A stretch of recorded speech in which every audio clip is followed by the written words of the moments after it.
皆さんこんにちは、ときまるです。今日は物を減らしたら収入が増える理由、そのメカニズムについて話していきたいと思います。よく言われることですよね。物を減らすと、それだけ管理コストとかが減るので、コストがかからなくなる。で、物を減らせば減らすほど、その物に対して自覚的になるので、買い物、自分にとって不要なものを買うってことが少なくなってきます。だからそういうわけで、通常よりですね、支出が減るので、その分収入が上がるっていうメカニズム。それが一つなんですけど、今日はこれ。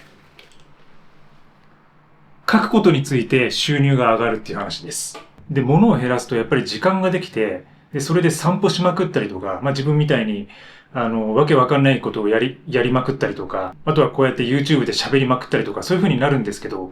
実は自分はこれだけじゃなくてやってることは。で、それ以外のことを結構書くことに当ててるんですね、時間を。で、それによって自分の収益を上げるってことをやっています。収入を上げるってことをやっています。で、考えてみれば、書くっていう行為は結構誰もがやってることだと思うんですよね。例えばそういう小説とか文章とか長文を書かない人であっても、毎日例えば LINE のやり取りとかで、文章を書く。メールのやり取りで文章を書く。あるいは Instagram とか X とか SNS に上げるための自分の文章を書く。そして日記を書いている人もいるでしょう。そして YouTube をやっている人であれば、YouTube の台本を書いたりとか、あとは会社のための会議のパワーポイントで文章を書いたりとか、あとはコーディングやってる人だったら自分でスクリプト書いたりとか、コード書いたりとか。で、最近だと AI に何か聞くために、AI に何かを指示するために、GPT と話すためにプロンプトを書くってことをやっている。多くの人がむちゃくちゃ書いてるんですよ。だから書くっていうことが結構その人間生活のベースというか生活のベースになっていると。で、つまりその書くっていう技術を身につけることができれば、もっと向上させることができれば、それに伴って自分の収益レベルっていうのが上がっていくっていう話です。で、今日は実際に僕が使っているツールとかもちょっと紹介していきたいなと思ってるんですけど、で、その前にまずね、書くことによって得られる収益っていうのは2種類に分けられます。それは直接収益と間接収益です。はい。で、直接収益っていうのは結構わかりやすいと思います。これは、小説家だったら自分の、小説を書いてそれがお金になるっていう話だったりとか、あとはライターさんとか編集者さんとか、あとはブロガーでもいいですし、あとはノートで記事を書いて有料で売ってるって人もいるでしょう。だからつまりそれは自分が書いたものがそのままそれに値段が付けられてプロダクト、製品になるっていう風なパターンです。それが直接的な収益。で、もう一つは間接収益というものがあって、実はこちらの方が僕は、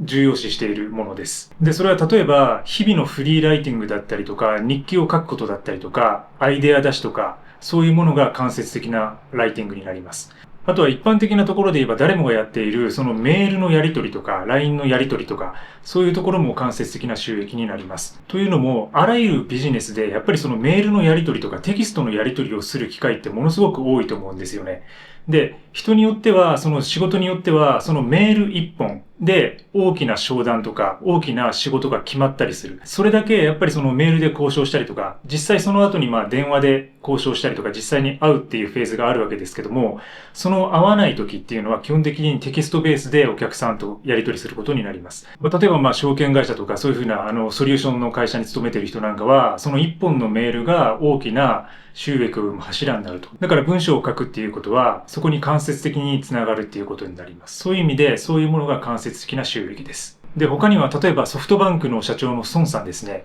孫さんはソフトバンクの創業時にものすごくアイデアを自分で書いてメモしていたらしいです。ものすごくフリーライティングで自分が思いつく限りの事業とかビジネスのアイデアを書き留めて、それを片っ端から自分で考えて実行してきた。で、そしてああいう会社を作ったっていうふうに言われています。で、書くことによって、その書いたこと自体が直接的な収益にはなっていないんだけど、それがビジネスの種になっているってことですね。そのアイデアが醸成されて、で、それが結果的に大きな会社になり、そして今の事業とか事業体があるっていう風なわけです。で、書くために大事なことは、やっぱり習慣化するっていうこと。で、ルーティーンの中に組み込むっていうことですね。で、例えば歴史上の人物で言えば、ジャン・ジャック・ルソーとかですね、人間不平等起源論とかを書いた。あとは孤独な散歩者の無双みたいなタイトルがありますけど、ああいうものは実際にルソーが歩きながら考えて出てきたアイデアを書き留めたとされています。で、そのルーティーンの中にやっぱりこの間もラジオで話しましたけど、書く行為っていうのは結構ずっと机に座っているので、やっぱりいかに自分が書かない時に動いているかっていうのが大事で、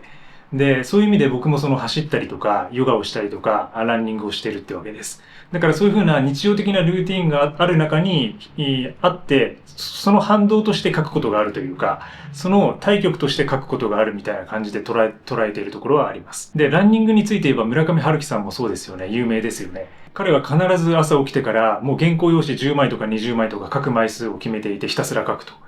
コーヒーを入れてね。で、そしてそれから、それが終わったら走りに行くっていう風にされています。だいたい1日10キロから20キロ走ってるって言われてるんですけど、その書く量と走る量を決めてるっていう、もうそれだけストイックにやって、あれだけ、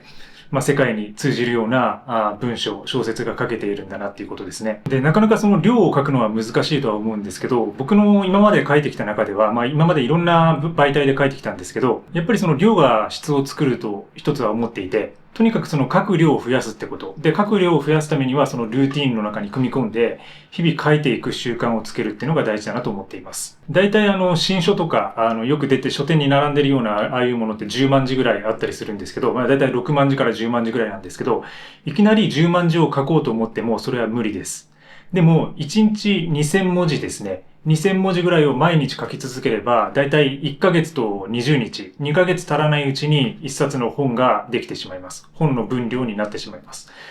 それくらいブロックに分けて書くっていうか、コツコツと書いていくことができるし、それはいろんなメディアに流用できると思っていて、本を作る人だけではなくて、例えば自分がそういうふうにちょっとエッセイとか、ブログを更新していたりとか、あとはその脚本を書いていたりとか、ドラマとか映画のね、なんかそういうものを目指している人にとってはそういうふうにコツコツと日々書いていくってことが大事になってきます。で、何か書きたい人のために今日からできる4ステップっていうのをちょっと考えたんですけど、まず1つ目は媒体を決めるっていうことです。で、これはもう何でもいいです。自分の日記帳でもいいし、こういうふうなメモ帳でもいいし、で、ブログとか持ってる人はブログに書いてもいいし、ノートとかそういうサービスを使ってもいいし、何かのアプリでもいいです。とにかく何か書く媒体を一つ決めるっていうことです。で、二つ目は時間帯をスケジュールするっていうことです。で、これは、できる人は厳密に自分のカレンダーにこの書く時間みたいなものを入れてもいいと思います。ただそこまで、やる必要はないなって思う人は大体朝起きて書くとか、ご飯を食べた後に書くとか、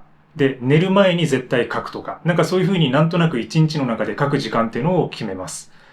それが二つ目です。で、それができたらとにかくもう次は書き始めます。で、その決められた時間に書くっていうこと。で、そして、あとは歩きながらとか、外で思いついた時に何かメモをするってこと。で、その一時的にできたメモを育てていくことによって文章って結構出来上がってくることもあるので、やっぱりアイデアっていうのは、なんかひょっとした時っていうか、ふとした時に出てくることが多いと思うんですよね。で、自分もそうで、結構そのリラックス状態の時になんか出てくることが多くて、で、それはシャワーを浴びている時だったりとか、ゆるーく外を散歩している時だったりとか、なんか海の中に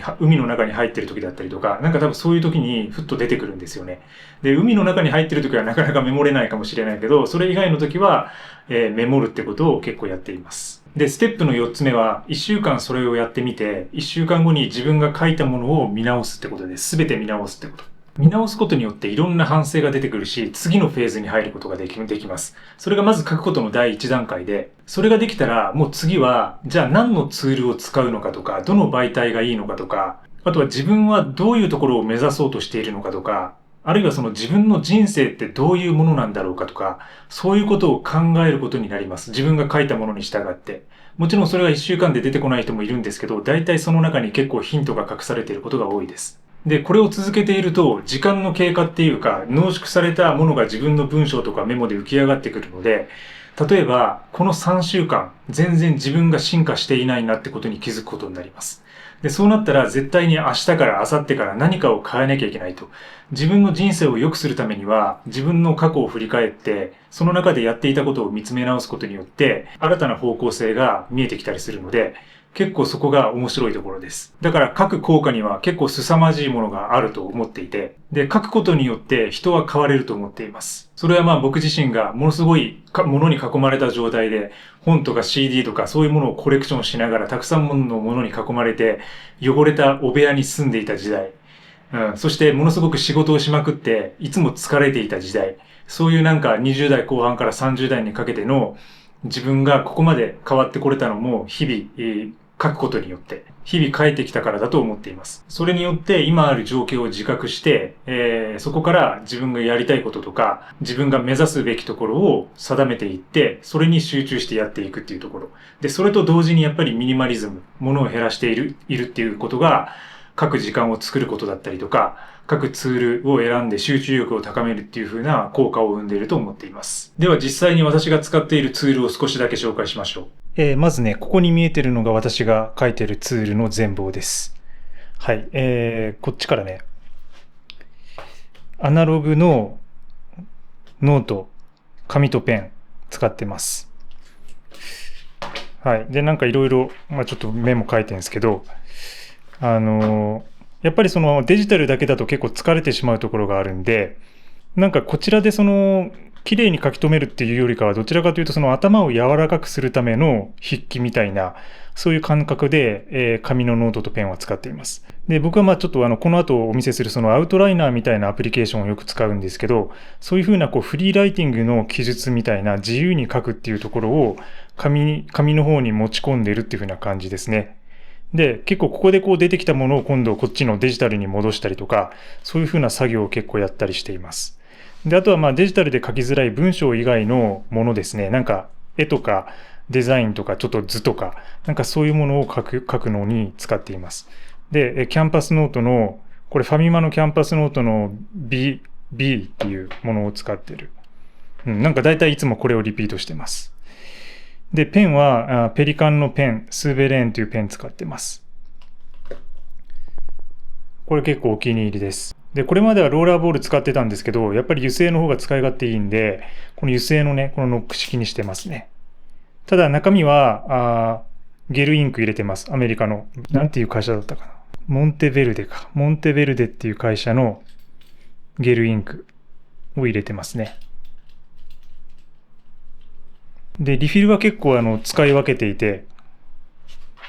これは結構ローラーボールっぽくゲルインクなんで、なんかこういう風に柔らかくサラサラ書けるんですけど、無限に。なんかジェットストリームみたいな感じですね。書き心地といえば。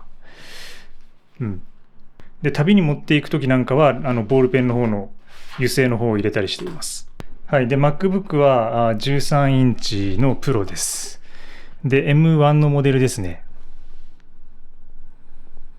で、アプリケーションとしてはこういうふうな、まずアウトライナーっていうものを使っています。で、ワークフローイっていうソフトで、これでタスク管理だったりとか、いろんな自分のプロジェクト管理だったりとかを全部ここでやってるって感じです。で、このタスクのページ開くと、こういうふうに、それぞれの日が現れて、その中にその日にやることとか、自分の考えたこととか、フリーライティングみたいなことをやっている。だから結構断片的なメモとか記憶とかをここに全部集約させるっていうふうな感じです。で、それから、あとは最近カーソルですね。カーソルという、これコーディング用の、ソフトウェアなんですけど、それを結構長文執筆に使っています。で、それまでは、ユリシーズっていう風なものを使ってたんですけど、なんかユリシーズにちょっと近いようにカスタマイズできるものないかなと思って、自分でカーソルっていうものをカスタマイズして、これで長文は書いたりしています。で、あとは Emacs っていう、ものですね。これもコーディング用のエディターなんですけど、これもたまに使ったりしています。で、ちょっと多いんですけど、そういうふうに3つぐらいのツールを使って、いろいろ書いたりしています。で、あとは AirPods ですね。で、これは書くときに、音楽聴いたりしていて、で、結構テクノ系の、テクノとかハウスとか、なんかそういう緩いヒップホップみたいなものをかけてたりとか、あとはこれだけして全く音楽を聴かない時もあります。結構なんか集中するときは自分は、音楽なしでやりたいタイプで、なんか昔は結構聴いてたんですけど、なんか最近は音楽なしでただこれだけを耳にして、ちょっとノイキャンしながら、書くってことをやったりしてますね。で、それからスマートフォンです。これも結構僕の書くツールとしては重要で、iPhone 純正の Notes っていうアプリですね。あれを使っていたりとか、あと出先で書くときは大体これで、書いたりしています。で、あとはボイスメモとかもよく使うし、なかなかその外で、これで文章を書くのが難しい時とか歩いてる時なんかは、これでボイスメモを取ったりとか、あと自動文字起こしで、メモにメモったものを、Apple で自動的に同期させて、クラウドでですね。で、こちらに同期されるんで、こちらのものをまた別のソフトウェアに持っていって書くってことをやったりしています。で、これはおなじみのネスカフェゴールドブレンドですね。これも書くときには必ず飲んでいます。今回UCC が入ってるんですけど、はい、UCC です。はい。ということで今日は書くことが収益を上げるっていう話をしてきました。で、今回話したことは自分のコアメンバーシップの方で全文公開してますので、よかったら概要欄からチェックしてみてください。物を減らして時間ができた人、暇になった人、よかったら今日から1週間僕と一緒に書いてみましょう。それではまた次回の動画でお会いしましょう。チャンネル登録もよろしくね。バイバイ。